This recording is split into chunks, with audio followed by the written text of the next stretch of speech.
Magandang gabi, niyanig po ng magnitude 6.0 na lindol ang karagatang sakop ng Governor Generoso, Davao Oriental. Ngayong araw po ng Biyernes, Marso 8, 2024, bandang 5:11 p.m.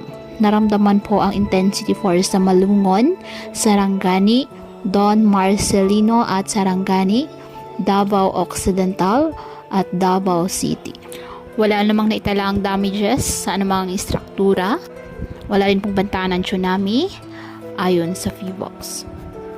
Posible po ang aftershocks ayon sa PHIVOLCS, kaya patuloy po na pinag-iingat ang ating mga kababayan na naapektuhan po ng nasabing pagyanig.